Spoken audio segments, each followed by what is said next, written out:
Virgo, look at you.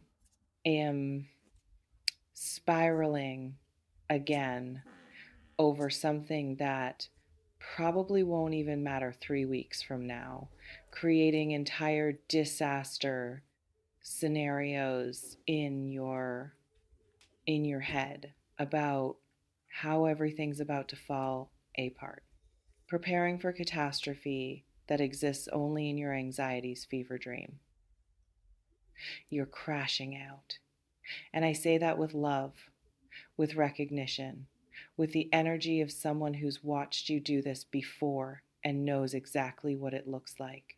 The obsessive checking, the catastrophic thinking, the preparing for worst case while claiming you're just being realistic, the low key sabotaging good things because good things feel suspicious, the picking fights, the creating problems where none exist because your nervous system is so conditioned to chaos that peace feels like the eye of the storm, temporary calm before real disaster hits. Stop. Not because you're annoying, not because you're wrong to feel anxious, but because you're about to be the happiest you've ever been and crashing out now, right before the shift would be cosmically tragic, like leaving movie right before plot twist, like quitting job the week before promotion, like ending relationship right before they were going to do the thing you've been hoping for. You're on the edge of something, verge of breakthrough, cusp of shift that rewrites your baseline from surviving with occasional good days to thriving with occasional challenges. And your brain, bless it, is panicking. Here's what crashing out actually looks like when you're doing it. It's the text you're about to send that you know you'll regret. The one where you're just being honest, but really you're being destructive. The one where you blow up something good because waiting for it to naturally develop feels too vulnerable. You know what? I don't even care anymore. You care so much. This was a mistake anyway. It wasn't, you're just scared. I'm done. You're not done. You're just overwhelmed. It's the decision you're about to make from panic, not from wisdom. Quitting, leaving, burning bridge, blowing up opportunity, ending something prematurely because waiting to see how it develops requires tolerating uncertainty, and uncertainty feels like death. It's the behavior that's self sabotage disguised as self protection, pushing people away before they can leave, fucking up good things so you can say, see, I knew it wouldn't work, instead of risking being wrong about your unworthiness. Creating fight so you feel something other than the creeping terror that maybe things are actually about to get good and you don't know how to exist in good. It's the doom scrolling, the obsessing, the analyzing everything to death, the looking for proof that, yes, disaster is coming. See, here's the evidence. I'm not paranoid, I'm prepared. Except you're not preparing. You're spiraling. And spiral masquerading as preparation is still just spiral. Why you're crashing out right now, specifically.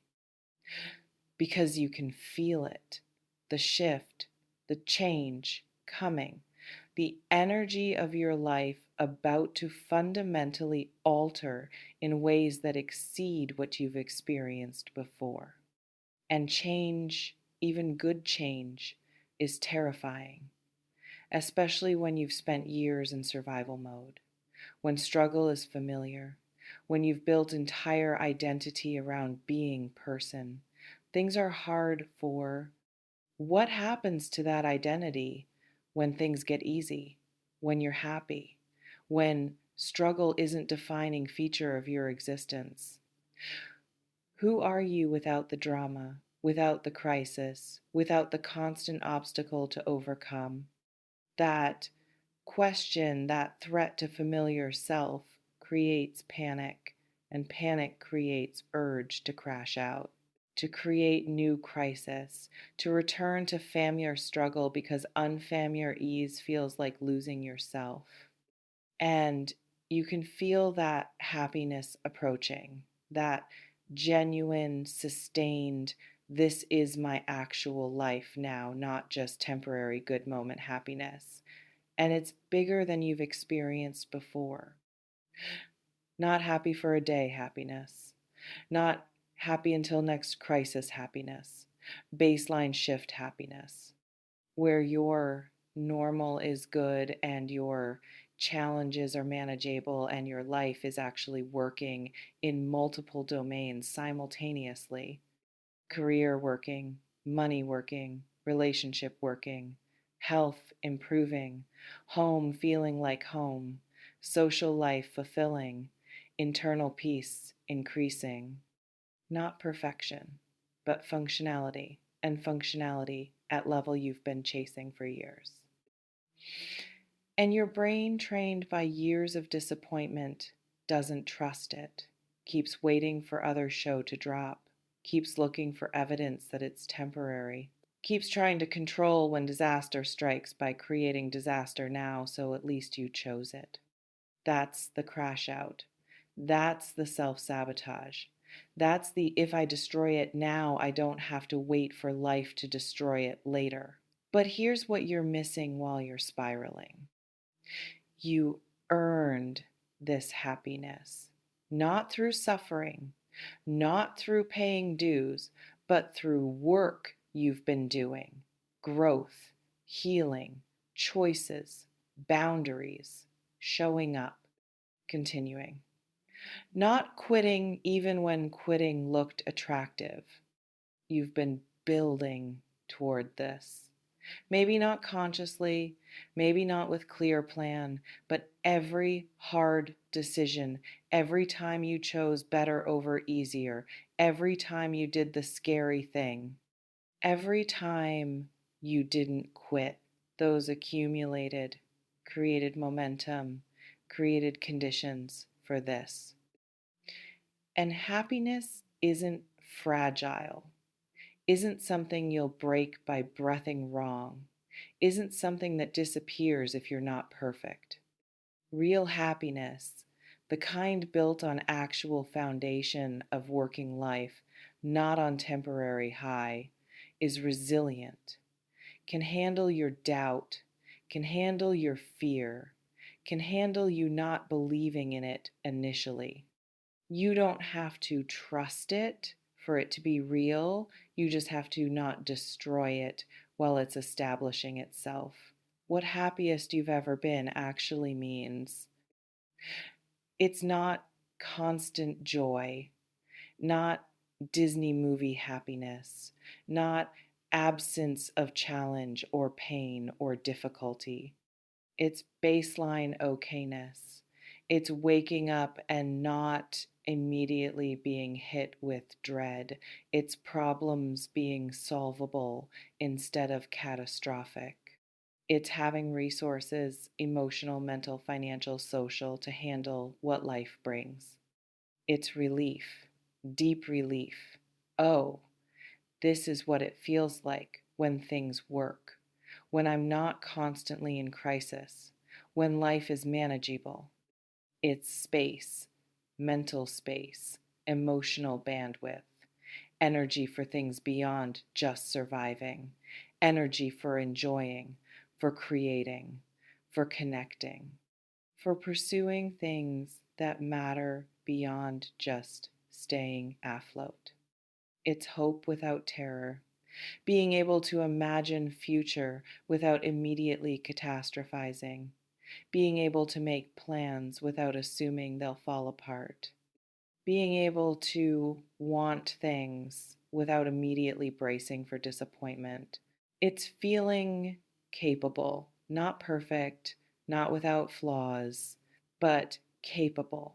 I can handle this. I have tools. I have support. I have evidence that I've handled hard things before and survived. And it's compounding.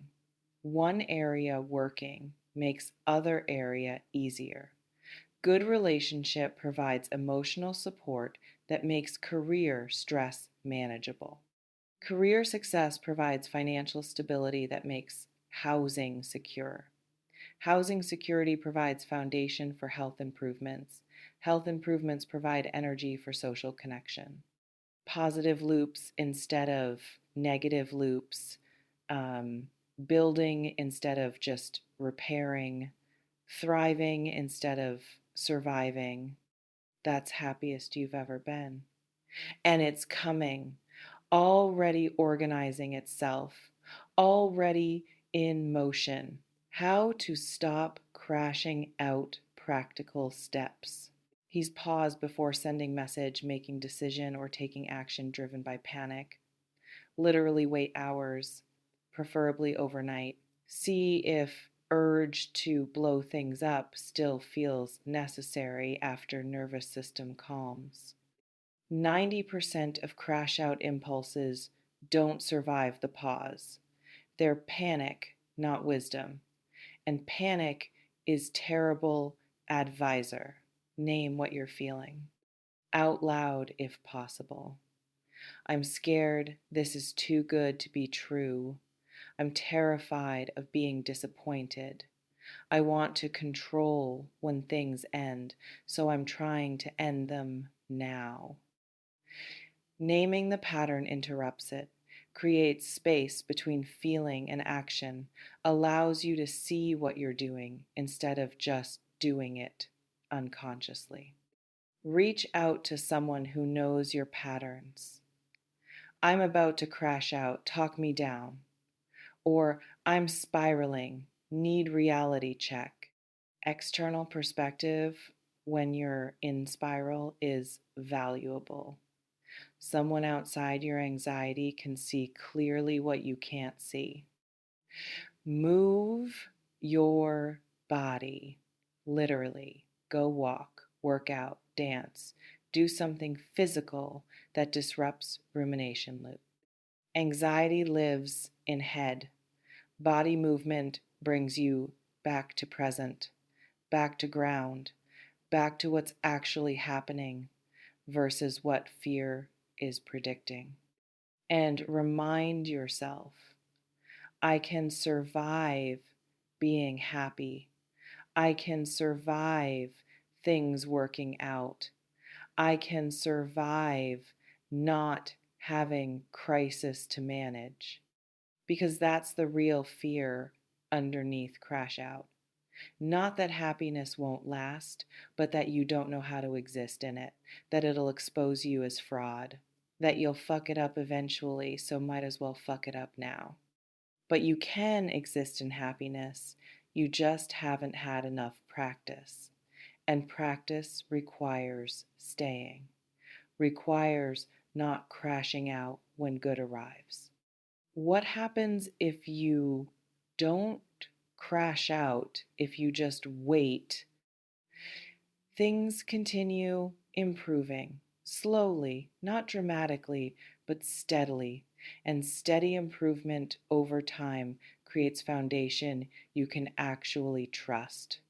You start believing it's real, not immediately, not next week, but gradually. Oh, this is still here. It didn't disappear. It's lasting.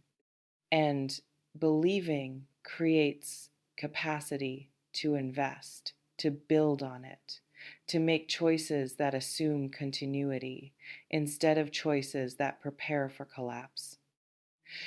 You relax into it. Stop waiting for disaster. Stop tensing against inevitable pain. Just exist in okayness without constant monitoring for when it'll end. And relaxing allows deeper happiness because you're not defending against joy. You're just having it. You become different person. Not unrecognizably different, but person who expects good, who operates from abundance, not scarcity, who makes choices from possibility, not from fear. And that different person creates different outcomes. Positive feedback loop. Happiness creates conditions for more happiness. Success creates conditions for more success. Not because universe rewards you, because you operate differently when baseline is good instead of when baseline is struggling. The power is yours. It always has been. You're going to be happiest you've ever been. Stop crashing out. Not because crash out impulse is wrong, it's protective. It's trying to keep you safe from disappointment by creating controllable END instead of waiting for uncontrollable one. But you don't need that protection anymore. Good is coming, good is real, and you can survive it even though it feels unfamiliar. Take what resonates, leave what doesn't, trust yourself, and listen, pause. Before you send that text, before you make that decision, before you blow up that thing, just pause, breathe, ask, am I responding to reality or to my fear of happiness? If it's fear, and it usually is weight, let fear pass. Let happiness arrive. You deserve to experience what's coming. Don't destroy it before it gets here. Take care, Virgo. Bye.